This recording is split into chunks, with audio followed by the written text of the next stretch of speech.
오늘 설교 제목은 기도할 때 귀 기울이시는 사람. 하나님께서 기도할 때 귀 기울이시는 사람, 어떤 사람이 그런 사람인가? 오늘 말씀 통해 은혜 받고 기도하기 원합니다. 우리가 기도를 하는 이유 중에 하나는 올 한 해가 우리 손에 달려있지 않고 하나님 손에 달려있기 때문에 그래요. 하나님은 기도하는 자를 귀하게 여기시고 기도할 때 그것을 믿음 있다 이렇게 인정해 주세요. 아무리 똑똑하고 아무리 능력이 있다고 해도 기도하지 않으면서 잘 되고자 하는 것은 욕심이고 영적인 세계에 아직 마음을 두지 못한 모습이다, 그런 생각을 하게 됩니다. 올해도 여러분들 기도하는 시간을 아끼지 말고 구하면 주신다는 확신 가운데 이 한 해도 더욱 기도하시기를 주의 이름으로 축원합니다. 19절에 그러나 하나님이 실로 들으셨으며 내 기도 소리에 귀를 기울이셨도다. 자, 이것은 그랬으면 좋겠다 그 말이 아니죠. 하나님이 자기의 기도를 66편의 시를 쓴 그 시인의 기도를 들었다는 거예요. 그리고 내 기도 소리에 귀를 기울이셨다는 거예요. 그걸 어떻게 알죠? 응답 받는 걸 보면 알죠. 자신이 그렇게 원하고 원했던 것을 하나님이 너무 자세하게 들어주신 거예요.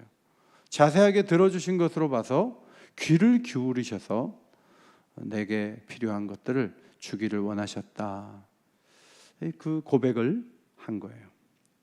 그런데 오늘 66편을 쭉 읽어보면 금식기도 며칠 했다고 들어준 것도 아니고요, 철야를 했다고 들어준 것도 아니에요.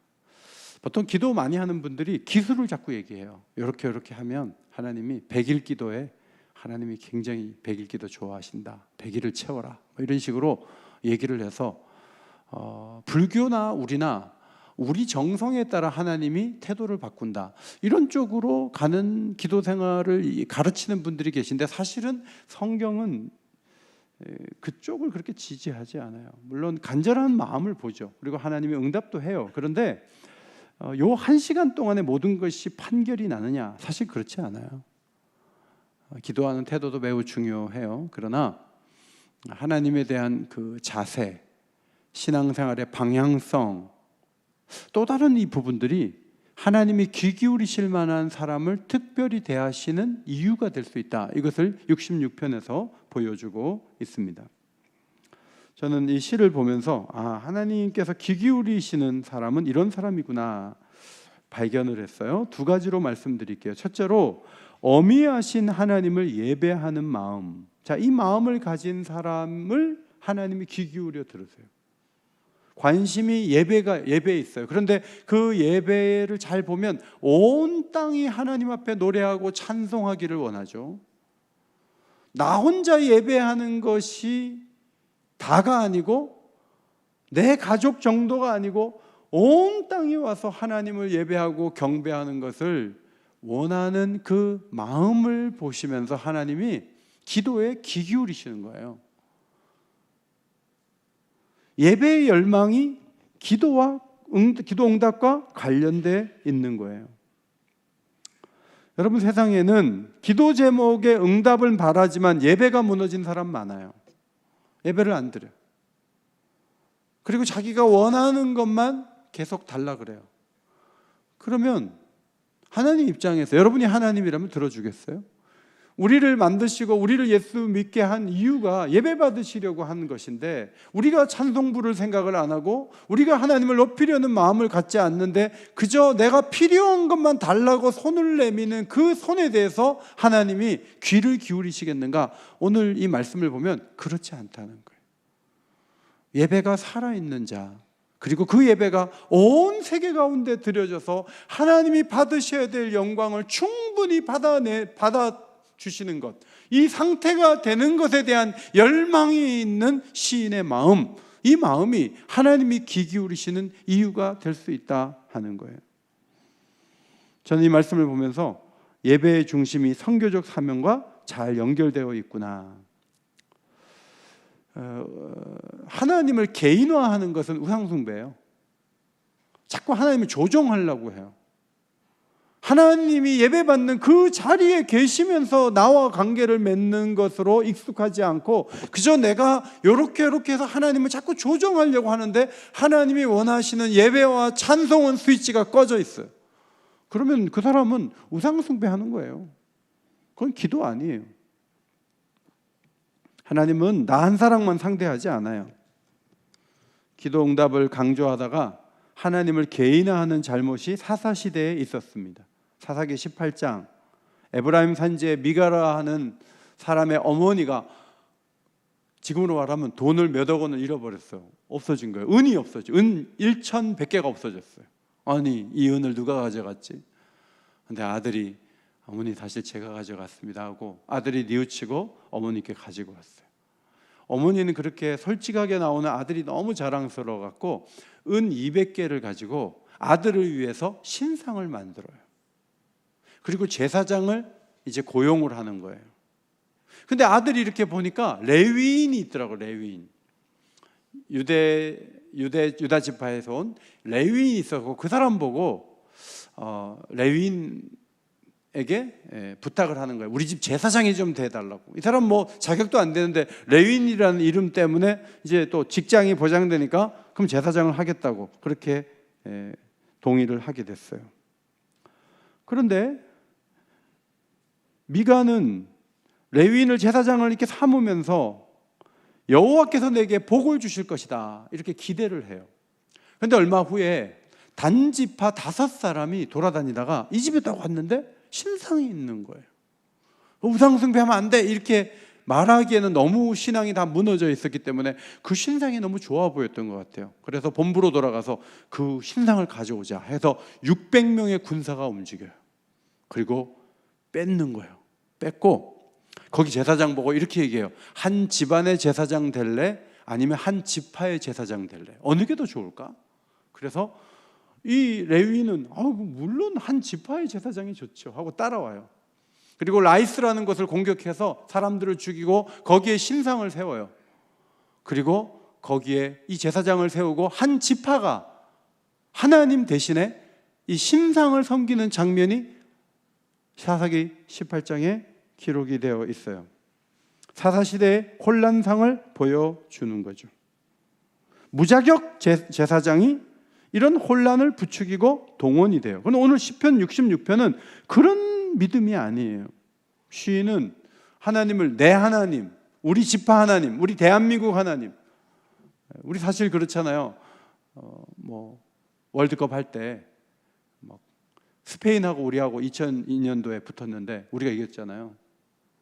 우리가 막 기독교인들이 하나님 스페인을 이기면 4강입니다. 하나님 결승 갑시다. 막 그러면서 막 기도할 때 하나님이 독일에서도 막 기도하고 스페인도 기도하고 포르투갈도 기도하고 양쪽에서 막 기도하면 하나님이 어느 편이 돼야 되는 거예요. 우리 편으로 이렇게 끌어들여 갖고 내 편이 되지 않으면 실망스러운 기도 이런 것들이 상당히 많아요. 그런데 성경은 그런 기도 지지하지 않아요. 여러분 축구 경기 갖고 기도하지 마세요. 그때 이렇게 기도해야 돼요. 누가 이겨도 상관없습니다. 뛰는 선수 22명 전부 예수 믿게 해달라고. 그리고 제 기도가 마음에 드시면 우리 편 이기게 해달라고. 하나님이 이 편 저 편 될 수가 없잖아요. 66편을 읽어보면 온 땅이 경배해야 될 분으로 믿었는데 그 하나님에 대해서 어떤 표현을 쓰냐면 3절과 5절에 하나님 하신 일이 어미하다. 어미하다. 이거는 우리 잘 안 쓰는 단어예요. 그래서 히브리어를 보니까 야레라는 단어예요. 이건 깜짝 놀랄 만하다, 두렵다 이런 뜻이에요.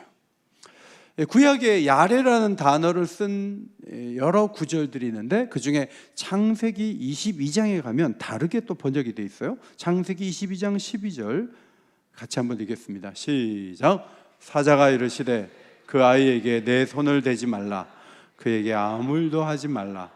내가 내 아들 내 독자까지도 내게 아끼지 아니하였으니 내가 이제야 내가 하나님을 경외하는 줄을 아노라. 그래. 여기서 경외하다라는 단어가 야레라는 단어예요. 어미하다, 두렵다라는 단어가 표현으로 가장 많이 번역됐고 22장 12절에서는 경외한다라는 표현으로 번역이 되어 있어요. 여러분, 여기서 경외한다는 의미가 뭐죠? 아브라함은 이삭을 번제로 바쳐도 하나님은 이삭을 살리셔.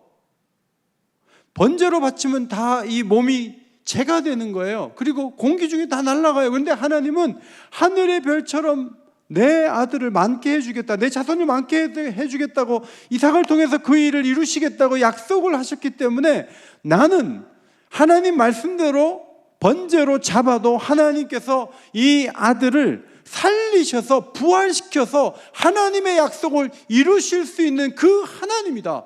그 하나님을 바라봤을 때 하나님은 네가 나를 어미한 하나님으로 보고 있구나 하고 사자를 보내서 인정해 주신 거예요. 그러니까 부활시킬 수 있는 능력을 가진 약속에 신실하신 크신 분, 그분으로 아브라함은 받아들인 거예요. 하나님은 못하는 일이 없어요. 하나님은 무엇이든지 가능해요. 하나님이 행하신 일은 어미해요. 우리하고는 차원이 달라요. 우리가 잘하는 것 정도하고 하나님하고 비교할 수 없어요. 하나님은 훨씬 크신 분이세요. 6절에 어미한 근거를 거론하죠. 하나님이 바다를 변하여 육지가 되게 하셨으므로 무리가 걸어서 강을 건너고 우리가 거기서 주로 말미암아 기뻐하였도다. 하나님이 한 번은 홍해의 길을 내셨고요, 한 번은 요단강을 건너게 하셨어요. 바다를 어떻게 갈라? 사람이 할 수 있는 일이 아니에요. 강이 그때 몸에 거두는 그 시기라 요단강이 철철 넘쳤다고요. 그런데 하나님이 저 위에서 물길을 끊었어요. 아마 지진을 나게 해서 산과 산 사이를 막으신 것 같아요. 그래서 상당 시간 물이 흐르지 않게 막으세요. 그래서 강을 건너면서 돌을 주워 가지고 길갈에다가 세운 것을 보게 되죠. 하나님은 어미하신 분이에요. 우리가 못하는 일을 하시는 분이에요. 여리고성에 살던 라합이라는 기생이 하나님께서 홍해 물을 마르게 하신 것과 요단강 저편에 있는 두 왕 시혼과 옥에게 한 일을 두 가지를 들은 거예요. 홍해 물을 마르게 하신 것과 두 왕을 완전히 격파하고 밀려오는 이 군대, 아직 여리고성까지는 오지 않았지만 그 하나님에 대해서 들으면서 이렇게 정탐꾼에게 말하죠. 우리가 듣자 곧 마음이 녹았고 너희로 말미암아 사람이 정신을 잃었나니 너희의 하나님 여호와는 위로는 하늘에서도 아래서는 땅에서도 하나님이시니라. 여러분, 이 기생은요 직업이 좋지 않았지만 이렇게 크신 신이 있다면 여리고 민족이 중요한 게 아니고 이 신의 편이 되어야 되겠다, 이쪽으로 내가 넘어가야 되겠다, 이 믿음의 어떤 생각이 어떤 소속을 전환시키는 거예요. 민족을 뛰어넘는, 넘어서는 움직임을 가능하게 했다, 이렇게 볼 수가 있는 거예요. 여러분, 하나님은 정말 크신 분이세요. 아멘. 하나님은 너무너무 크신 분.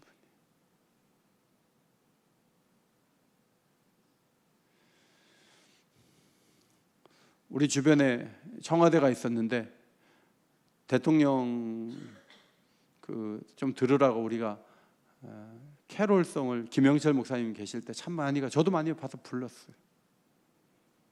그런데 막 그 새벽송 가면 대통령이 한 번이라도 나와준 대통령이 있나요?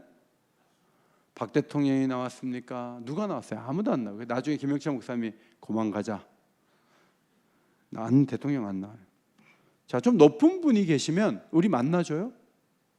우리 상대 안 해요. 동네에서 좀 높아도 거들먹거려요. 근데 하나님이 우리가 뭔데? 우리가 기도한다고 우리 기도에 귀를 기울이시는다? 하나님이 얼마나 크시고 어미하신 분인데, 바다에 길을 내시는 분이고 홍해를 마르게 하신 분인데, 우리가 상상할 수 없는 많은 일을 하신 분이시고 이 지구를 움직이시는 분이신데 그 하나님이 우리를 상대하신다? 이것은 굉장히 놀라운 일이에요. 있을 수 없는 일이에요. 근데 그 놀라우신 하나님이 내 기도에 귀를 기울이세요. 이것은 큰 축복이에요. 그래서 교회 다니면서 제일 손해가 뭐예요? 기도 안 하면서 교회 다니는 거예요. 하나님께 말씀드리면 하나님이 다 도와주실 텐데 말을 하지 않아요. 내 능력, 내 방법으로 해보는 거예요. 그런데 그것이 좋은 열매를 맺기가 어려운 거예요. 하나님은 어느 정도 레벨이 되는 사람만 상대하는 분은 아니세요. 저희는 이제 임직식이나 이런 데 가면 막 부목사님들이 막 왔다 갔다 하면서 얼마나 일하는지 몰라요. 근데 담임 목사님들이 가면요, 부목사님들 이렇게 뵈면 수고 많으시죠 이렇게 하고, 하지만 저희가 막 부목사님들이 뭐 문자도 보내고 내일입니다 뭐 하세요. 그럼 저희는 한 20줄 정도 막 이렇게 오면 저희는 수고하십니다. 그게 전부예요. 많이 안 보내요. 우리 목사님들이 바쁘기도 하지만 그냥 가는 곳마다 자신들이 담임 목사들하고만 이렇게 막 대화하고 이렇게 하지, 막 거기 있는 부목사님, 전사님들하고 뭐 이름이 뭐예요? 전화번호 좀 알려주세요. 안 해요. 안 한다고. 근데 하나님은요, 그런 거 안 따져요. 어떨 때는 전도사님 기도를 더 잘 들어주세요. 어떨 때는 초신자들을 더 귀하게 여겨주세요. 하나님은 사람과 달라요. 우리가 좀 높은 것 같아도 사실은 하나님 보시기에는 뭐 거기서 거기지 높은 게 어디 있어요. 근데 하나님은 어느 정도 수준 된 다음에 와라, 그렇게 하지 않으세요. 시인은 모든 사람이 하나님께 노래하고 찬송하고 예배하면 좋겠다. 하나님도 그걸 좋아하시는 거죠. 사실 우리는 사람들과 관계를 무작정 늘리기가 어렵잖아요. 여행을 할 때 한 번은 이집트를 갔는데 너무 가이드가 훌륭하시더라고요. 우리 팀에는 그때 시각장애를 가지고 있는 집사님 한 분도 가셨어요. 우리 권사님 딸이, 저도 같이 가고. 근데 너무 가이드를 잘해 주시더라고요. 그래서 제가 이메일 주소 좀 달라 그랬어요. 제가 와서 감사 인사 좀 하려고. 근데 그분이 저한테 이렇게 얘기했어요. 자기가 이때까지 가이드를 많이 했는데 한 10,000명 정도를 만난 것 같대요. 근데 자기한테 고맙다고 가가지고 정말 뭐 문자라도 보내준 사람은 정말 몇 사람 안 된대요. 사람들이 여행 끝난 다음에 가이드와의 관계도 끝내는데 이유가 뭐냐면 너무 많이 알면 힘들어요. 그냥 그때 거기 만나서 웃고 그냥 끝나는 거지, 여기 와가지고 막 가이드한테 막 다음 달에도 연락하고 그 다음 달에 연락하고 이번에는 몇 명 오셨나요? 뭐 이러면서 연락하고 가이드도 막 계속 대화하고, 가이드도 피곤해. 가이드도 그렇게 하기 싫어해. 그러니까 이 세상의 관계는 무작정 넓히기 어려워요. 한 번은 남아공에 갔는데 숙소 주인이 그러더라고요. 여기 총리가 한번 다녀가셨는데 지금 연하장을 몇 회째 보내주고 있대요. 나는 그 얘기 듣고 정말 놀랐어요. 그 숙소 머무르는데 사랑을 베풀었다고 한국 사람인데 그분에게 남아공에 있는 숙소에다가 연하장을 몇 회나 보내주는 총리가 계셨어요. 강아무개 총리예요. 되게 훌륭한 분이에요. 일반적으로 관계를 계속 늘리는 것은 피곤하기 때문에 잘 그렇게 하기가 어려워요. 그런데 하나님은 모든 육체가 자신에게 나와 도움을 청하기를 기다리시는 분이에요. 자, 시편 65편 2절, 시편 65편 2절 기도를 들으시는 주요. 예, 한번 같이 앞에 보시고 읽겠습니다. 시작. 기도를 들으시는 주여, 모든 육체가 주께 나오리이다. 여러분 누구 얘기 잘 들어준다 그래갖고 소문 나갖고 여러분한테 막 엄청나게 오면 감당할 수 있어요, 없어요? 없어요. 우리가 과거에 할아버지 할머니들 1,000원씩 해가지고 돈을 드릴 때가 있었어요. 그런데 여러분 여기 예배당에 밑에 층에 완전히 닫혔어요. 1,000원 받으려고. 그걸 만약에 3,000원으로 올리면요, 여기가 다 차고 막 줄 서요. 그렇게 돈을 줄 수도 없고, 그렇게 많은 사람이 오면 교회가 부담이 돼요. 그럼 우리가 쓸 돈이 없는 거예요. 우리는 그렇게 관계를 넓히기를 원치 않아요. 그런데 하나님은요, 모든 육체가 죽게 나와도 관계없어요. 하나님 그 기도를 다 들어주고도 남는 능력과 지혜와 사랑이 있는 분이신 것을 믿습니다. 그래서 여러분 가운데 몇 사람만 응답받는 게 목적이 아니에요. 여기 계신 분이 전체가 성령으로 충만해지고 전체가 응답을 받아도 하나님의 창고는 절대로 줄어들지 않아요. 얼마든지 부어줄 수 있어요. 그분이 하나님이신 줄 믿습니다. 그런 하나님을 우리가 바라보는 거예요. 예수님도 비슷한 말씀을 하셨어요. 마태복음 11장 28절 수고하고 무거운 짐진 자들아 다 내게로 오라. 어떻게 하시려고 저런 말씀을 하세요?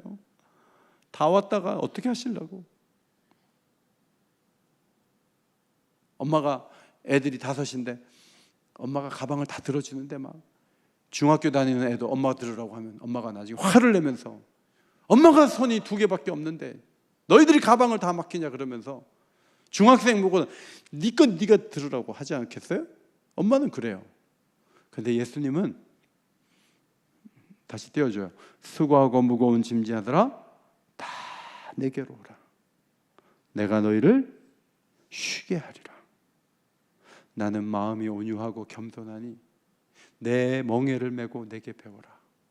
그러면 너희 마음이 쉼을 얻으리니 내 멍에는 쉽고 내 짐은 가벼움이라 하시니라. 멍에는 소가 쟁기를 끌 때 결의가 돼서 두 마리가 한꺼번에 끄는데 이거를 2마리를 묶는 게 멍에예요. 하나로 묶는 게. 근데 그 멍에를 매면 왼쪽은 예수님이 쓰시고 오른쪽에 내가 서서 소처럼 같이 한 결의가 돼서 움직이는 거예요. 그런데 예수님의 멍에는 너무 가볍다는, 깃털처럼 가벼운 거예요. 그래서 주님 곁에 이렇게 있으면서 주님께 도움을 구하고 주님과 함께 동행해주면 주님이 우리가 쉴 수 있도록, 우리가 가볍게 살아갈 수 있도록 도와주는데 그 대상은 누구든지 오라는 거예요. 주님은 얼마든지 도우실 수 있다, 그런 말씀이에요. 저희 교육자들이 권사님이 해주신 밥을 먹어요. 그런데 제가 눈치 없이 동네 목사님 한 20명 갑자기 데려오면 밥이 모자라요. 그렇게 하려면 미리 말씀을 드리고 더 준비를 해야 돼요. 근데 정말 안타까운 것은 권사님이 한 10명 것 준비했는데 교육자가 3명밖에 안 오면 그럼 음식이 남는 거예요. 그럼 권사님도 7분 정도는 더 오셔서 드셔도 되는데 목사님들이 오늘 다 신방을 나가셨구나, 그런 말씀을 좀 하시지 하고 음식이 남는단 말이에요. 예수님은요 얼마든지 쉬게 해줄 수 있어요. 예수님은 얼마든지 도와주실 수 있어요. 그 예수님께 맡기면 예수님이 우리와 함께 하시고 우리에게 놀라운 은혜를 부어주실 줄 믿습니다. 구약 시대에는 그저 홍해가 나오고 요단강이 나오고 성을 무너뜨리고 전쟁에서 이기고 이런 게 하나님이 하신 어미하신 일이에요. 그런데 신약으로 가면 하나님의 어미하신 내용이 바뀌어요. 계속 바다 얘기하고 강 얘기하잖아요. 신약에 오면 더 큰 얘기를 하나 해요. 그게 뭐냐 하면 사도행전 13장 29절 후에 나무에서 내려다가 무덤에 두었으나 하나님이 죽은 자 가운데서 그를 살리신지라.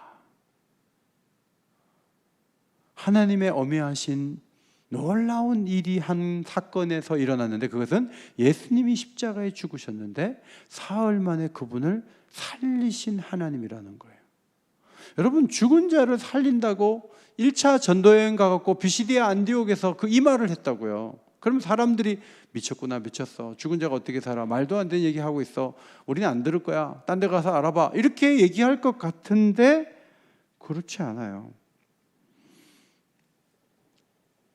사도행전 13장 44절에 그 다음 안식일에는 온 시민이 거의 다 하나님 말씀을 듣고자 하여 모이니 주의 거룩한 자로 썩지 않게 할 것이라는 시편의 말씀이 응했다고 하면서 바울과 바나바가 부활에 대한 하나님의 어미하신 일들을 얘기했을 때 비시디아 안디옥에 있는 온 시민이 거의 다 하나님 말씀을 듣고자 모였다 그랬어요. 우리가 생각하기에는 그 말을 누가 믿겠어? 근데 여러분 그렇지 않아요. 저는 오늘도 장례식장 갔다 왔어요. 목사님 어머니가 돌아가셨는데 목사님 발인은 오늘 하지만 하간 예배는 2년 후에 한대요. 왜요? 그랬더니 지방에 있는 어느 대학병원에 어머님이 시신을 기증하셨대요. 그래서 의대생들이 어머니를 2년 동안 시신을 가지고 몸을 연구하고, 그럼 만신창이가 되겠죠? 그럼 다음에 2년 후에 어머니를 장례를 또 지낸다는 거예요. 그 어머니가 권사님이세요. 목사님 어머니신데 권사님이에요. 아니 그분은 그냥 조용히 이렇게 가도 힘든 세상인데 뭘 의료용 해부를 하라고 또 대학병원에다가 몸을 기증했대? 사람들이 그렇게 생각할 수 있어요. 그런데 그 권사님 마음에는 아무리 해부를 하고 막 혈관을 다 찢어내고 피부를 벗기고 그렇게 해서 의대생들이 칼을 가지고 막 아무리 해도 내가 부활하는 데는 관계가 없어. 난 부활해. 이런 믿음을 가진 거예요. 다음에 한번 시신 기증하는 그 단체 그 간사를 한번 오라고 해가지고 우리도 한번 사인을 해가지고, 제가 우리 교회 그 간사가 저한테 계속 전화해요. 그래서 제가 우리 교회는 시니어들이 많아가지고 그런 거 원치 않아요. 안 그래도 슬픈데 그런 것까지 하면 교인 노인들이 오시겠어요? 그런 말 하지 말라고. 그분이 해성교회 다녀요. 그래갖고 저한테 계속 우리 목사님은 이런 거 적극적으로 했다는 거예요. 그거야 눈치가 없어서 한 거지. 나는 못해. 막 그랬거든요.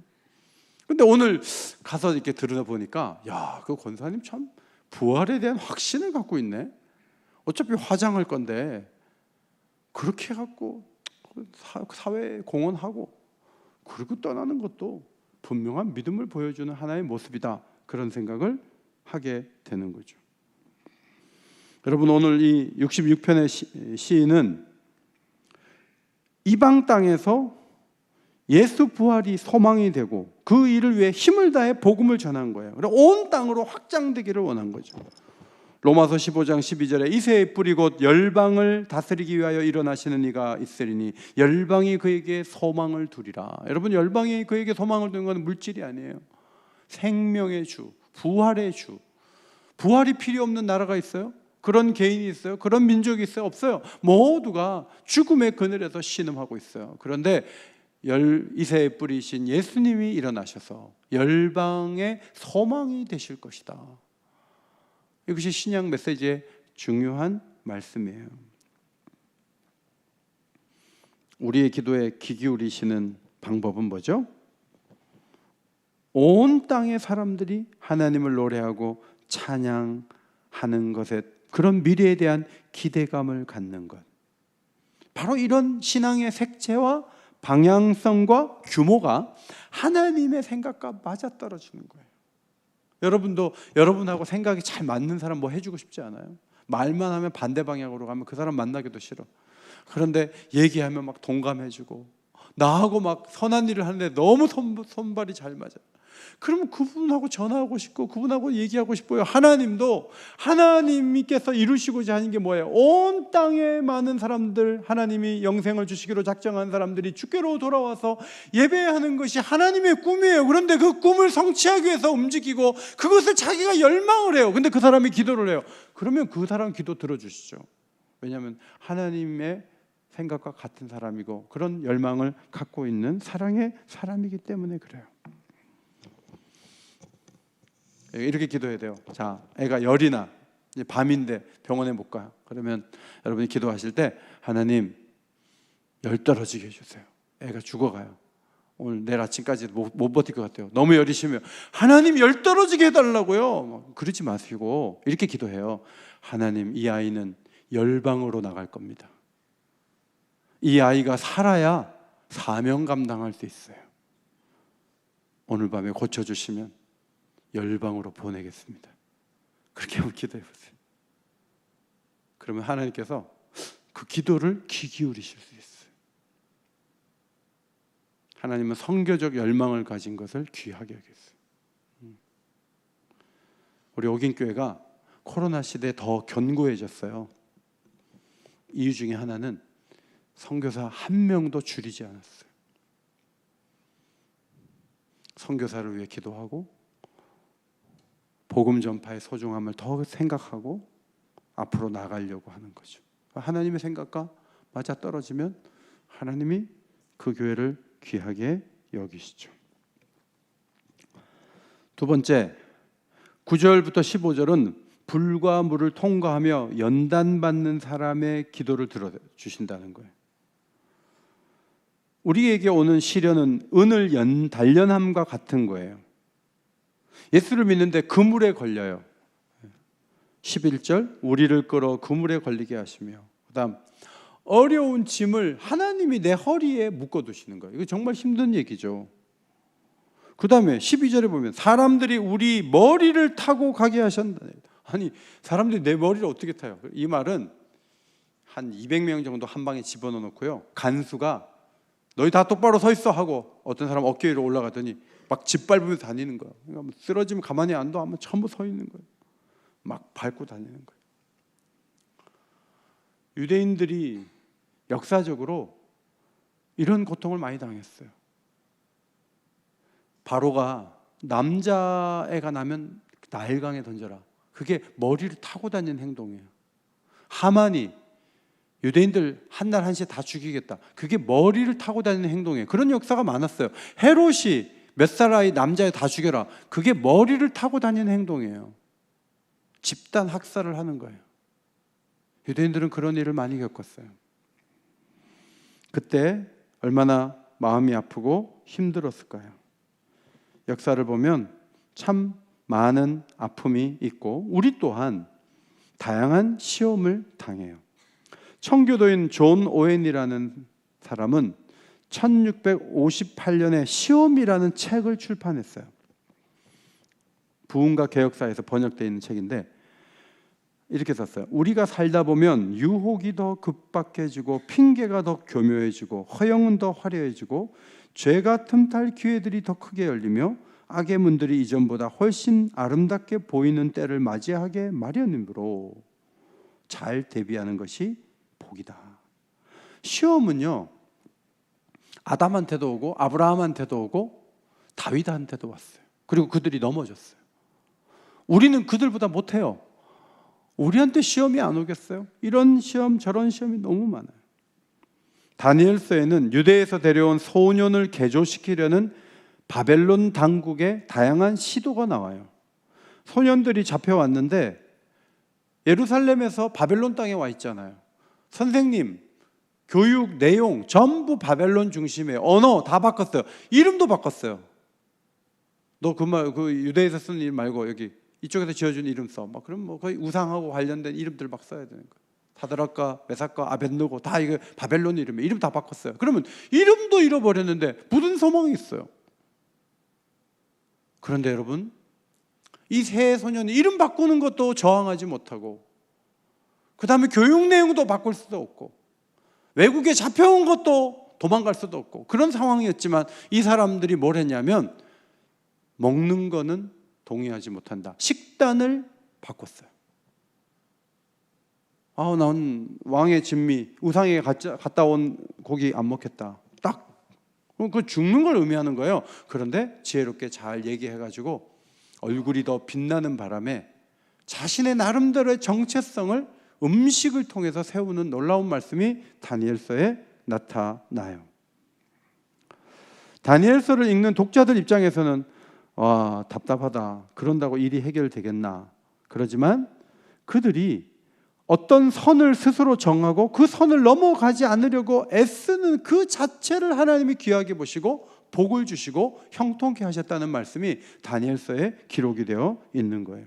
결국은 그 거절이 하나님이 어떤 분이신지를 드러내는 대문 역할을 하는 것을 보게 됩니다. 어려움이 오지 않는 신앙생활이 있을까요? 2024년도에는 어려움이 하나도 없기를 바랍니다. 아무리 아멘하고 그 축원해도 어려움은 와요. 우리의 어려움이 얼마나 큰지 불과 물을 얘기할 정도로 커요. 12절에 보면 우리가 불과 물을 통과하였더니, 불 속을 통과하면 머리 다 이게 타잖아요. 물 속에 들어가면 숨을 못 쉬잖아요. 그런데다가 사람을 집어넣냐고요, 하나님이. 그래서 물 속에 들어가서 물 몇 번 먹으면서 하나님, 제가 지금 숨 넘어가게 생겼다고요. 물이 목구멍으로 넘어갔다고요. 코로 들어갔어요. 나를 보호하려면 안전하게 하셔야죠. 불 속으로 들어가니까 머리가 타가지고 집에 가서 가위로 막 자르면서 하나님이 도대체 뭐 하시냐고, 이렇게 한탄할 만한 일들이 시인에게 있었던 것 같아요. 그런데 하나님은 그런 시험을 허락하세요. 왜 의롭게 살고자 하는 백성에게 어려움을 주십니까? 시편 66편 12절이에요. 우리가 불과 물을 통과하였더니, 그 다음 주께서 우리를 끌어내사 어디에 놓았다고요? 풍부한 곳에 들이셨나이다. 불과 물을 통과한 다음에 풍부한 곳에 넣으시는 하나님의 경륜을 깨닫고, 아하, 불과 물을 통과하는 그 자체 가지고 화내면 안 되겠구나, 원망하면 안 되겠구나. 하나님은 놀라운 분이셔서 목적이 있어서 어려움도 주시는구나. 그것을 깨달은 사람이에요. 그걸 깨닫고 연단받은 사람이니까 입을 벌려 기도하면 귀를 기울여 주시는 거예요. 만약에 여기서 물과 불을 통과할 때 입으로 다 떠들고 원망하고 막 그러면요, 하나님이 좋은 거 안 줘요. 넌 입으로 그렇게 했으니까 안 돼. 그렇게 하세요. 이사야서 43장 2절 3절 앞에 보시고 읽습니다. 시작. 내가 불 가운데로 지날 때 내가 너와 함께 할 것이라. 강을 건널 때 물이 너를 침몰하지 못할 것이며 내가 불 가운데로 지날 때 타지도 아니할 것이요 불꽃이 너를 사르지도 못하리니 대전하는 여호와 내 하나님이요 이스라엘의 거룩한 자요 내 구원자임이라. 할렐루야. 불 가운데로 물 가운데로 괜찮아요. 하나님이 도와주세요. 절대로 무너지지 않아요. 예수님은 불 가운데로 지나가다가 불에 타서 죽었어요. 죽은 것 같이 됐어요. 십자가에서 죽어버렸어. 근데 하나님이 부활시켰어요. 그리고 만왕의 왕으로 세우셨어요. 이러다 사람 죽겠네 하지 마세요. 하나님이 우리와 동행해 주시고 혹시 죽어도 살아나요. 우리는 터미네이터보다 무서운 사람들이. 우린 죽어도 살아요. 우리 청년들이 아멘을 안 하는 거 보니까 죽음이 무서운가 봐요. 우린 죽어도 살아요. 우린 죽어도 살아요.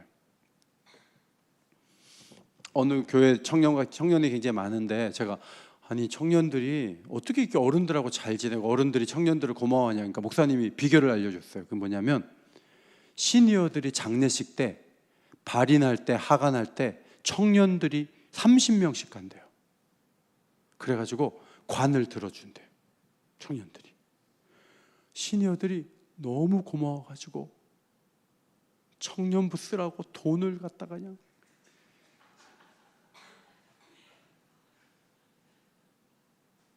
우리 청년들, 시니어들은 돈이 많아요. 여러분들이 아우 난 장례식장 아닌가 그러지 말고 장례식장에 가서 배울 게 많거든요. 그리고 한번 관을 딱 들어봐야 느낌이 와요. 아, 이게 사람의 삶이구나. 그걸 막 반복해서 하잖아요. 그러면 이 성숙한 게 달라지는 거예요. 그래서 올해 에스라 다니엘 저희가 발인 예배 때 좀 문자로 드릴 테니까 30명씩 오세요. 그러면 고개 끄덕이는 남자들이 몇 명 있어요. 제가 지금 보고 있어요. 너무 좋은 방법인 것 같아. 그러니까 죽음을 무서워하지 않는 거예요. 우리도 나중에 늙어요. 우리가 언제가 죽어요. 그런데 정말 한번 해보는 거예요. 섬기면서. 섬기면 다 고개 숙여요. 청년들이라도 어른들이 고개 숙여요. 그러면은 청년부는 정말 놀라운 부서가 될 수 있어요. 왜 그 얘기를 했지? 시편 66편 12절 우리가 불과 물을 통과하였더니 주께서 우리를 끌어내사 풍부한 곳에 들이셨다. 이 말 속에는 중간에 신앙을 버리지 않았다는 얘기예요. 통과했어요. 이게 중요해. 중간에 떨어지면 안 돼요. 대마와 같이 세상으로 가면 안 돼요. 대학 좀 갔다고 교회를 안 오면 어떡해요? 그거는 중간에 떨어진 거예요. 신앙은 그렇게 갖는 게 아니에요. 고3이었을 때 대학 가고 한 학기 다니는데 안 보여. 3학년 때 사라지고 4학년 때 사라지고 군대가 사라지고, 그게 신앙이 아니에요. 통과해야 돼요. 어떤 어려움이 있다 할지라도 통과하면 풍부한 곳에 들이셔도다. 그것이 하나님의 축복이죠. 시인은 환난 때 서원하고 번제물을 가지고 하나님께 나아가 자신을 이기게 하시고 크게 하신 하나님을 예배하려는 마음이 그 환난 때 있었던 것 같아요. 그래서 13절 14절 앞에 보시고 읽겠습니다. 시작. 내가 번제물을 가지고 주의 집에 들어가서 나의 서원을 주께 갚으리니 이는 내 입술이 낸 것이요 내 환난 때 내 입이 말한 것이니이다. 아프고 힘들 때, 고통스러울 때 서원한단 말이죠. 저는 요로결석이 있어가지고 침대 위에서 막 돌면서 아팠어요. 그때 하나님 저를 고쳐주시면 제가 신방도 열심히 하고, 하여튼 막 하나님께 막 제가 뭘 할 걸 얘기를 했어요. 그래서 제가 이제 그런 서원이 생각이 나요. 오늘도 제가 집에 갈 때 30분 걸렸거든요. 그래서 우리 권사님들 10분에게 전화 통화했어요. 10분 통화해, 12번 통화해가지고 10번 성공했어요. 그러니까 전화 안 받은 사람 집에 가니까 전화가 막 와. 그래서 오늘 10명하고 통화했어요. 왜냐하면 내 서원 중에 하나가 신방하는 거거든요. 성도들을 보살피는 거예요. 아프고 힘들 때는요, 서원이 입에서 나와요. 아파 보지 않은 사람들은요, 끄적끄적해요. 일을 해도 끄적끄적, 헌금을 해도 정말 눈꽃만큼 해요. 왜? 아파 보지 않으니까. 서원한 적이 없어요. 하나님 앞에 대충 하는 거예요. 그런데 서원을 하고 그 환난을 겪은 사람들은요, 하나님에 대한 태도가 달라요. 값지게 하고 풍성하게 하고 은혜롭게 하고 기꺼이 하는 거예요. 이것이 서원을 가지고 움직이는 사람의 놀라운 특징이에요. 불과 한 물에 왜 집어넣어요? 그냥 양육과정 몇 개 했다고 해서 사람 되는 거 아니에요. 착각하면 안 돼요. 저는 양육과정 많이 하고 사람을 더 힘들게 하는 사람도 많이 봤어요. 저 사람 양육과정 하지 말지, 더 교묘하고. 여러분, 그런 사람이 되면 어떡해요? 그 아프고 힘들 때 하나님 앞에 드리려고 하는 그 서원을 하나님 앞에 드리고, 자기 입술로 한 얘기를 환난 때 내 입이 말한 것을 지키려고 신앙생활하는 그 사람을 누가 당해요? 아무도 당할 수 없어요. 하나님이 시련을 주신 것은 바로 그 부분이에요. 고통을 이기고 나온 사람, 하나님 앞에 기도함으로 다시 일어선 사람, 그 사람을 하나님이 귀하게 쓰시는 줄 믿습니다. 그 사람이 오늘 시편 66편의 저자예요. 이 사람은 내 기도에 하나님이 귀를 기울이셨다 그래요. 기도를 길게 해서 귀를 기울인 거 아니에요. 큰 소리로 했다고 귀를 기울인 거 아니에요. 서원을 이행하는 거예요. 그 불가물을 통과할 때 하나님이 원하신 걸 알아채고, 저를 통과하면 하나님 뜻대로 살아볼게요, 한 사람이에요. 그러니 하나님이 얼마나 그 사람을 좋아하시겠어요. 우리 청년들 기도 제목이 있어요? 하나님 앞에 내 인생을 값지게 드리겠습니다. 하나님 앞에 약속하고 앞으로 나가봐요. 그러면 하나님이 도와주시죠.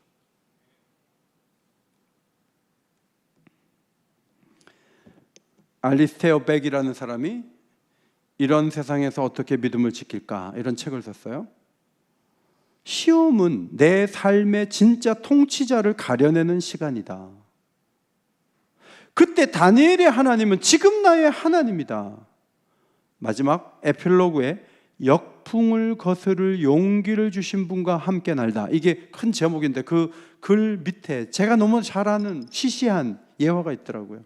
선교 사역을 마치고 뉴욕 부두에 돌아온 어떤 노 선교사님이, 유명한 사람이 그 배에 타서 사람들이 환호하고 그 사람을 막 환대하고 가족이 온 사람들이 있고 다 갈 때 평생을 선교하고 돌아왔는데 자기는 아무도 나온 사람이 없어요.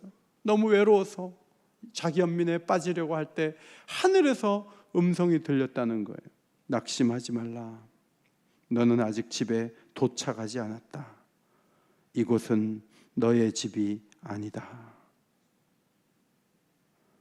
넘어뜨리려는 세상 속에서 고백했던 시편의 많은 시 가운데 이 저자가 시를 하나 소개한 말씀이 눈에 들어와요. 시편 118편 13절 14절 말씀이에요. 앞에 보시고 읽겠습니다. 시작.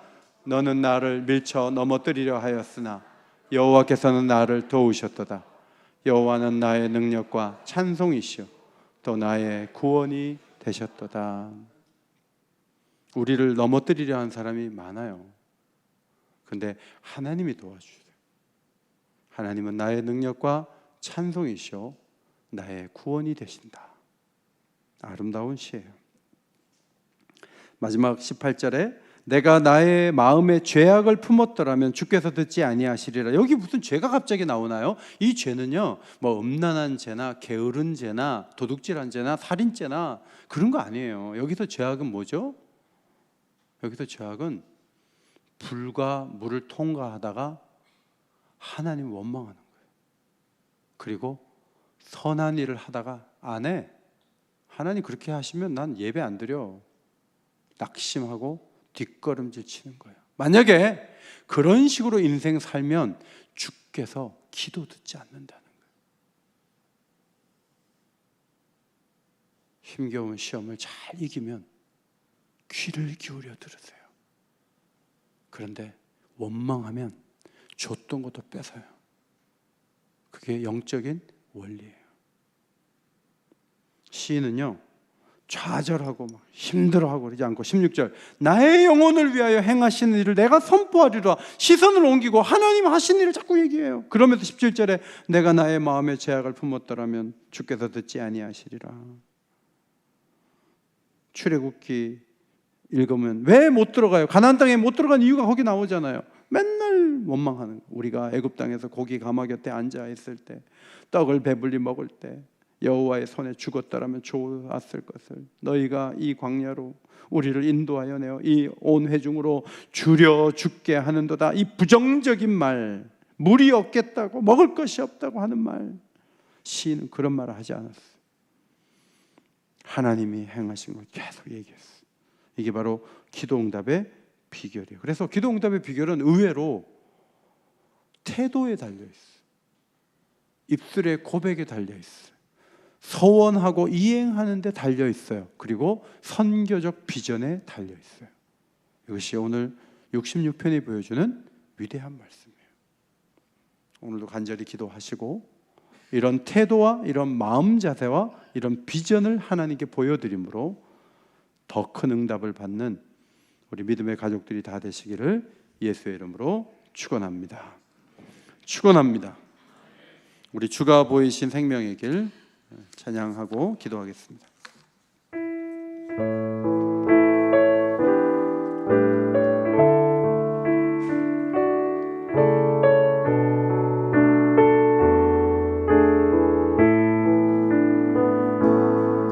주가 보이신 생명의 길, 나 주님과 함께 상한 마음을 들이며 주님 앞에 나아가리.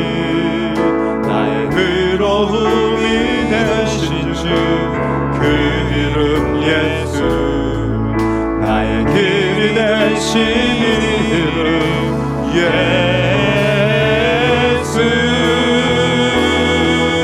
나의 길 오직 그가 하시나니 나를 단련하신 후에 내가 정금같이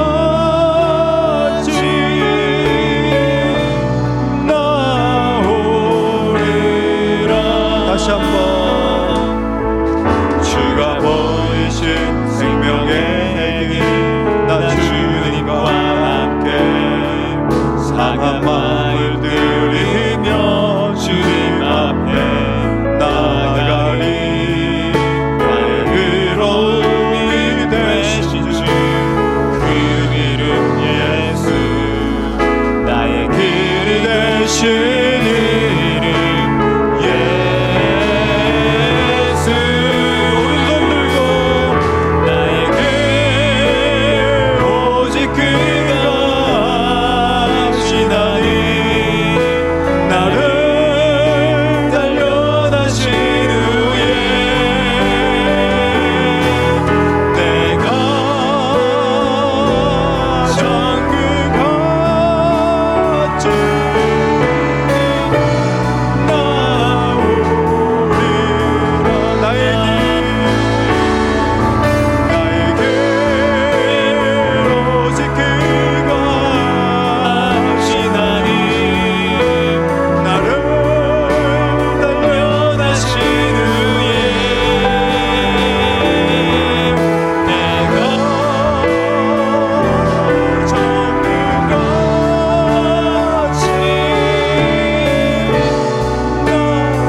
교회에서 부흥회를 하셨던 목사님 계신데, 노예 안에 그 따님이 여성분이지만 목사가 됐어요.